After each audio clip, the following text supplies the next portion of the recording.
This is the VOA Special English Health Report. Do you think getting cold can give you a cold? Is it bad to drink milk when you have a cold?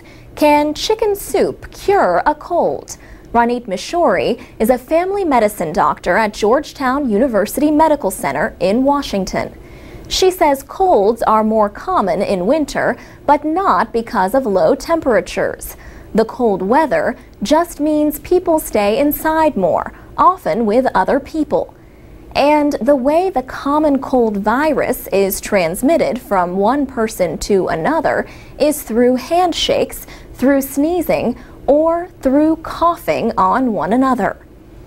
Adults generally get 2 to 3 colds a year. Children are likely to catch 4 or 5. Dr. Mishori says some people mistakenly believe they can become resistant to colds. She says there are about 200 different viruses that cause the common cold. People think that once you get infected one time, you develop immunity for the rest of your life. This is wrong. There is still no cure for the common cold, but Dr. Mishori says there are ways to feel better sooner. So if you catch a cold and on day 1 you start taking about 2 grams of vitamin C a day, there is evidence you might shorten the number of days that you will be suffering with these symptoms. She says honey can also help. There is evidence that it can shorten the length of the common cold, sometimes even by 2 to 3 days. She says honey seems to be especially effective in children with colds. But the Agriculture Department says never to feed honey to babies less than 1 year old. It says even honey in prepared foods may contain substances that can make babies very sick. Some people believe in treating a cold with chicken soup. Does it work?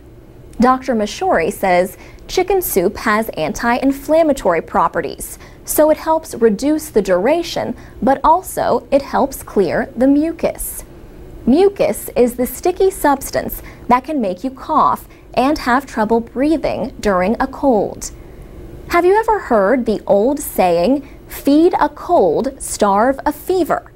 Dr. Mishori says this is not necessarily a good guideline to follow. She says if you have a cold but do not feel hungry, then don't eat.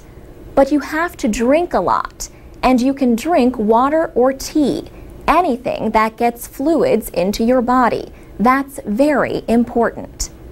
But what about drinking milk during a cold? Some people think it only causes more mucus. Dr. Mishori says yes and no. Dairy products do not cause increased mucus, she says, but they can thicken the mucus. She says it's possible that discomfort is somewhat more enhanced when you drink milk, but obviously if you're a baby and that's all you drink, you should not stop giving babies milk. For VOA Special English, I'm Alex Villarreal. MP3s, podcasts, and transcripts of our reports are at voaspecialenglish.com. We're also on Facebook and Twitter at VOA Learning English.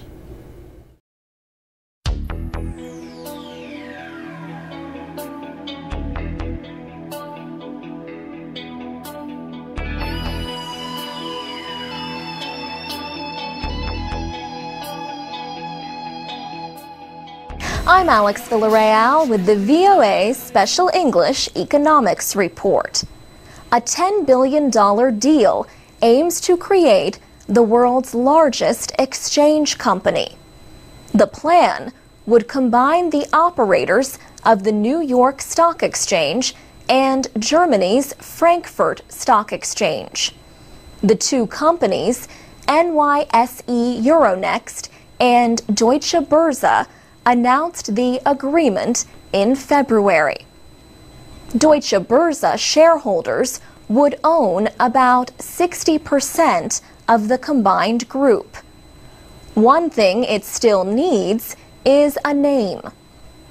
The new company would have headquarters in Frankfurt and New York City. The New York Stock Exchange is the world's most famous stock market and a symbol of American capitalism. Treasury Secretary Tim Geithner says New York will remain at the heart of the world's financial system for a long time to come.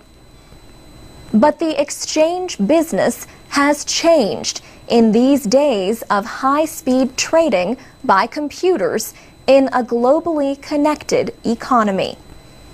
The big board now has to compete with smaller exchanges.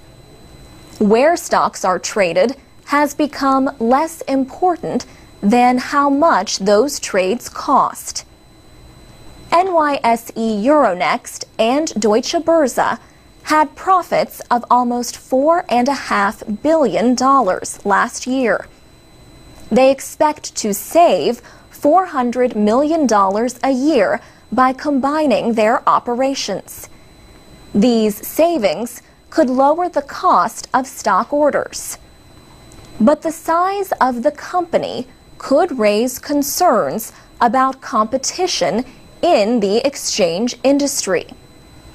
The new company would also have trading operations in Britain, France, and other European countries.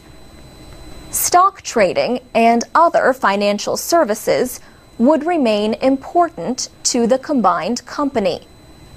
But much of its income is expected to come from trading complex financial products called derivatives. The deal requires approval by American and European officials and by shareholders. Other exchange operators, like the CME Group, could try to offer a higher price for NYSE Euronext. The CME Group, operator of the Chicago Mercantile Exchange, is one of the world's largest traders of derivatives. Duncan Niederauer, chief executive of NYSE Euronext, is expected to keep that job in the new company. He says combining with Deutsche Börse will make the company more competitive. In February, the operators of the London and Toronto stock exchanges announced a deal to combine their companies. And in October, the Singapore exchange offered to merge with Australia's exchange. For VOA Special English, I'm Alex Villarreal.